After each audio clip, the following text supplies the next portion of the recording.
欢迎来到星星频道，请点击订阅并关注，获取最新资讯。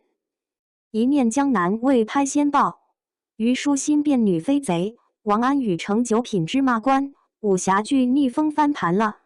2025年暑期档尚未过去，2026年最令人期待的古装剧却已提前锁定。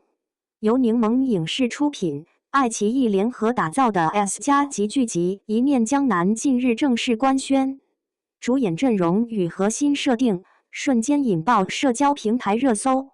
主演虞书欣与王安宇的首次搭档，荒诞又写实的剧情设定以及极具想象力的武侠世界观，让这部剧未开机已火爆全网。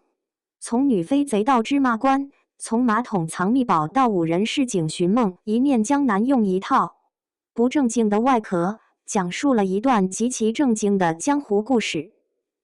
顶流搭配加荒诞设定，开局即顶峰。7月中旬，一念江南官方首次释出概念海报及主演阵容。当天，虞书欣女飞贼、王安宇芝麻官等多个关键词瞬间登上热搜榜前列，相关话题总阅读量突破5亿。抖音账号开通3天涨粉25万，成为柠檬影视剧集历史上未拍先火最成功的案例。本剧由梦华录一念关山金牌编剧张威执笔，田耕纪导演，洪玲执导，延续柠檬一念宇宙的叙事基因，以更具现实关怀和荒诞质感的手法，构建一出江南群像版武侠寓言。而最吸睛的设定，莫过于前朝太后的镀金马桶中藏有改变四国命运的秘宝这一剧情线索。许多网友调侃道，武侠剧风的好有文化，这是宫廷加民生加探案加致富带货合集吧？实际上，这种看似离谱的设定背后却埋藏着编剧张威基于真实历史的巧思。南汉末代皇帝刘昶将玉玺藏于宫桶，正是灵感来源。寻宝五人组背后的家国寓言。与设定相配的，还有更具群像感的人物阵容。一念江南主线围绕一支5人小队展开，他们出身迥异，境遇坎坷，却因一张藏宝图结伴同行，试图在乱世江湖中找回失落的希望。沈之意虞书欣是身份神秘的流浪女飞贼，行走江湖，以道谋生，却因一次偷吃功果事件被抓入狱。陆清扬王安宇是落魄文官，曾为翰林，今沦为9品县丞，身披补丁官服，脚踏泥泞为百姓奔走。白云代工部演员，赌徒富二代，身负巨债，腰间算盘上刻着负债子长4字。许檀儿代工部演员，冷面守陵女官，因偷走前朝将军骨灰坛投诚他国，藏匿一把写有往生经的匕首。石鲁川代工部演员，退伍老兵，因查找灭门真相被迫归隐，后在秘宝线索中发现仇家踪迹。这些人在最底层的江南小镇组成临时寻宝联盟，逐步揭开秘宝之谜。而剧情在中后期完成反转，所谓秘宝并非金银财宝，而是一系列关乎民生的关键技术，如失传的织锦工艺、改良稻种图谱、水利机关设计图。最终，他们选择将藏宝图焚毁，宣告民生才是天下至宝。这份对侠义的重新定义，让武侠剧重新落地民间，回归江湖人本质，不是为帝王将相效力，而是为草根百姓谋生路。极致美学构建江南意境，每一帧都是壁纸。一念江南在美术、服化道方面同样野心勃勃。为了重现烟雨江南的视觉意境，剧组选择无锡清明桥、惠山古镇作为主景拍摄地，采用实景加后期增强的方式，打造出一个横跨水网密布、乌篷船穿梭的幻象江南。尤其令人期待的是服装系统的设定。张威团队将唐、宋、明3代服饰进行融合设计，辅以东南亚元素，打破以往中式等于统一汉服的美学窠臼。唐国百姓以植物染色粗麻布衣为主，表现出压迫之下的贫困现实。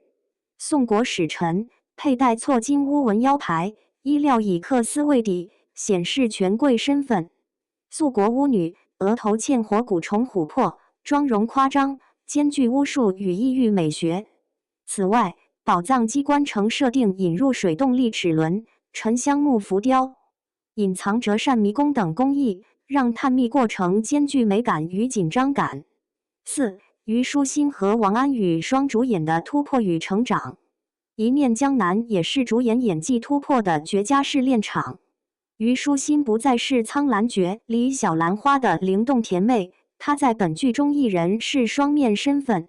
白天是香道世家的落魄千金，夜晚则化身快手飞贼叶耀。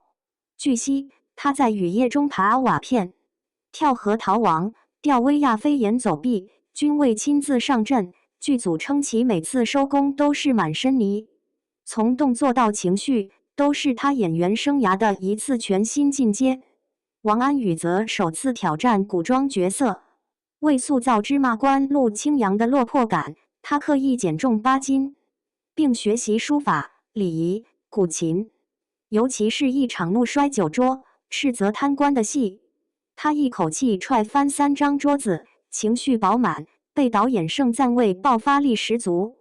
他们的对手戏也极具化学反应，一场乌篷船内相互试探的投诚桥段，因其紧张气氛与对手表演而被预告片粉丝称为江南版史密斯夫妇。5. 系列化开发，一念宇宙不止于江湖。自一念关山掀起长安群侠风潮后，一念江南成为该宇宙的正式续作，标志着国产剧开始走向体系化、工业化创作。据柠檬影视透露，一念宇宙未来计划共开发4部系列作品，分别聚焦边关、江南、岭南和京畿，展现不同地域江湖与市井风貌。而一念江南则以轻武侠加轻权谋加群像叙事定位，为整个系列打开了类型混搭的更多可能。尤其值得注意的是，一念江南采用剧本先行、全本创作的工业标准，全部剧本定稿后才进入前期筹备，避免边拍边改乱象。这种方法也在提升剧集质量的同时，为后续衍生内容如漫画、小说、短剧等奠定稳固基础。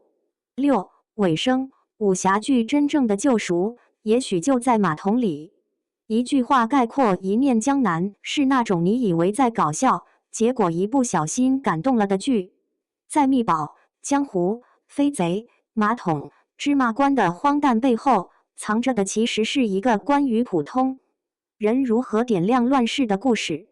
他不再将英雄塑造为盖世无双的绝世高手，而是让每一个不起眼的小人物在风雨飘摇中站成一棵树，撑起一方天。当你看到王安宇背着破布包望向江南烟雨，虞书欣倒挂船头抛出铜钱，那句少年虽微末，热血洗乾坤，或许便是当代武侠剧最浪漫的答案。马桶里掏出的不只是秘宝，更是古装剧焕发新生的灵魂。